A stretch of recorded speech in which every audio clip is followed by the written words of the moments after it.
In today's video, I'm going to teach you how to find the source for images in Google Slides. This is a tremendously helpful skill when you're looking to verify the origin of an image, or you need to give credit to the original creator. So let's dive into it. First things first, you'll want to head over to Google Slides. You can easily access it by navigating to the Google Slides homepage through your internet browser. Once you're there, make sure to sign into your Google account.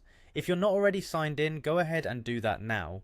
Without signing in, Google Slides won't allow you to proceed with the next steps. You'll find the sign in button usually in the top right corner of the page, so just follow the prompts to complete this part.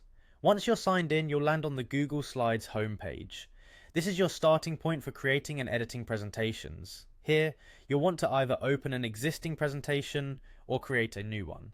To start fresh, click on the blank presentation option or select from the template gallery, which can give you a beautiful starting point catered to your needs. Now, to insert an image and find its source, click on the Insert option located on the top menu. A drop-down menu will appear with several options. From this list, choose Search the Web. This feature is fantastic as it allows you to search and insert images directly into your presentation without leaving your tab. After you click on Search the Web, a side panel will open where you can type in the keywords to find the desired image. Once you've found an image you like, go ahead and click it to see a preview. Google's built-in tool is quite efficient and often provides high-quality images. After selecting the image, click the preview image icon to get a larger view. Now here's where you find the image source. Beneath the preview image you'll see some text and links. Clicking on the link will take you directly to the original source of the image. This is perfect for when you need to gather more information about the image's creator, its usage rights, or if you need further context about the image itself.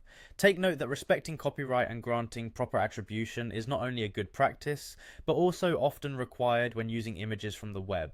Always check the licensing terms of any image you intend to use for commercial or public-facing content. And that's it. You've now learned how to efficiently locate the source of images within Google Slides. Practice these steps whenever you're managing your slides, and you'll become a pro at not only creating comprehensive presentations, but also using images responsibly. Thanks for watching and happy presenting.